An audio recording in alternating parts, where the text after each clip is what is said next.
Hello, it's Tuesday, May 19th at 11:23 in the morning here in California. It's a beautiful day in San Diego. Really enjoying the weather. Can't wait to get out and go skate. But I wanted to talk a little bit about something frustrating that I've dealt with since moving here in regards to getting my license. I want to talk about it because, at this point in transition, I'm not dealing with a lot of physical changes, besides post-histo, or just daily things like getting my parents to call me the right name and stuff. Just these kind of the daily grind of being transgender, like when you're first coming out and stuff. So it doesn't affect my life as much. Of course it has an effect on my life, but not nearly in the way it did as when I was younger on T and didn't have my name and all my documents switched over. So, getting my license, my California license, has been a problem. Well, getting the male gender marker. I legally changed my name and gender at the same time in October of 2007. Surprisingly, I was in Florida in the South, and it was less red tape than getting it here in California. So I had an appointment with the DMV about a week after I moved here to get my license, and then realized, looking in the fine lines, that if you had a name change, you have to show proof of true full name. So I would have to get my birth certificate, which I have not changed because I was born in South Carolina, one of 9 states that will not change it. They will change your name, but they won't change the gender. They'll attach a card saying you changed sex. So that's why I've never changed it. It doesn't really help not out me. It would still say Charles and female. So why change it Charles, pay all this money just to get one that says Charles, female? It's the same situation I'm dealing with now. So I came with copies of my birth certificate, copies of my name change, and then my social security card.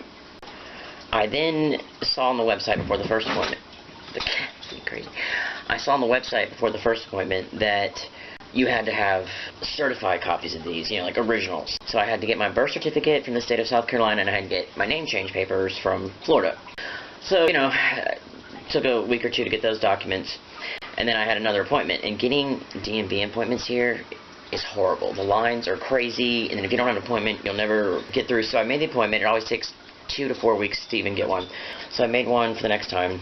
Went in, and they were so cool. The woman helping me was amazing. I thought, California, this is great. She's so awesome about it. Because, I had to hand her my birth certificate and stuff, and she sees it at first, and then I hand her the name change. I was like, and this is my name change, and this is Sebastian, who was making all that noise. He's adorable.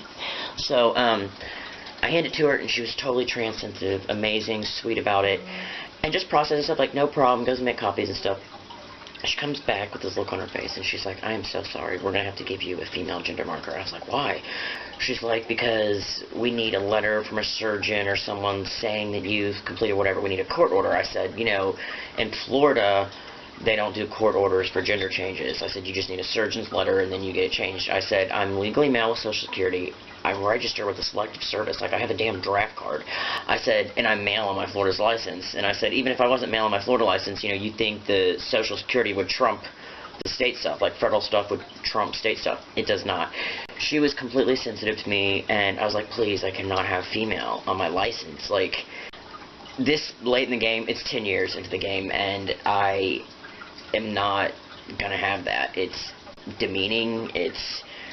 It gets me into a place I don't want to be emotionally and spiritually and stuff. So I've gone through too much to have that, and it just feels like it erases everything I've done to get to where I am.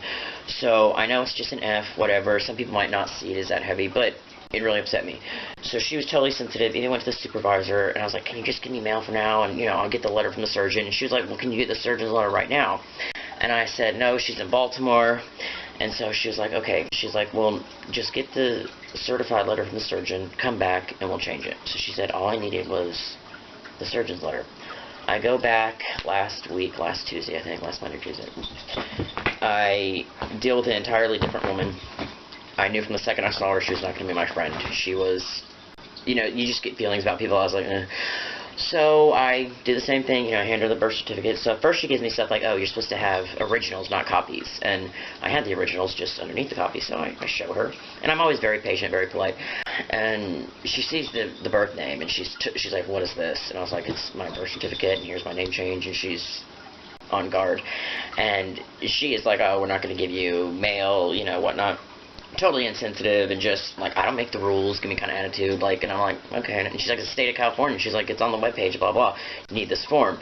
So she's like, you need a psychologist and a medical doctor to fill it out. Turns out you only need the MD. It's false information, but basically I have the form now. Send it off to Dr. Fisher.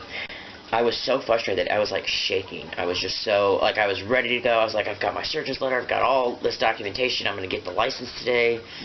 Gender marker. No, she was just not easy to deal with. And it was very upsetting. And I was very upset. And I made a really pissed off Facebook post. If you're on my personal Facebook, you know, generally, I don't complain. I don't like to bring people down with my stuff. It's also an issue with me being vulnerable. I don't want to feel vulnerable, so it's hard for me to be like, hey, I'm depressed right now, or whatever. So generally I share happy things, and people are like, oh, you're so happy and stuff. I'm like, that's what it looks like. I am happy in general, but I don't always post whatever. But that Facebook post, I was pissed off. I was mad. I had a lot of response from people, and a lot of people in California, they were like, that's not the rules, you know, whatever. So they're like, you don't have to have the psychologist and the MD. Hello, Sebastian. So, I got the form, you know, everyone, oh, go fill out the form, send it off to Dr. Fisher. I have another appointment on June 9th, and it was just so frustrating. So it just wasn't what I was expecting to deal with. And I just want to put this out there, because you could be 9-10 years in a transition and still be dealing with bullshit, bureaucratic crap. And thankfully I had the support of a lot of people, you know, made that piss off post, and then so many people, trans people, non-trans people, just allies, they were all just so kind and supportive, and that's what I needed. I just want to put that out there. Like, when you have red tape and bullshit, just keep pushing until you can get through it and find a way to, you know, make that path and forge it, because you just got to keep advocating for yourself, and it can be so hard. It can be so difficult. Sometimes you just want to give up and shut down. But I'm proud to say I did not kind of spin into a depression afterwards, or get, like, kind of shut down and just go lay in bed all day. I've just been in a lot healthier place, and I've developed much healthier coping mechanisms. One is not having a car and skating everywhere. Exercise is very good for the brain. So just want to share that, and put a little power to you out there for anyone dealing with bullshit, because a lot of this process is dealing with bureaucratic red tape stuff. So yeah, that's it. Hope you all are well, and yeah, have a great week. Peace.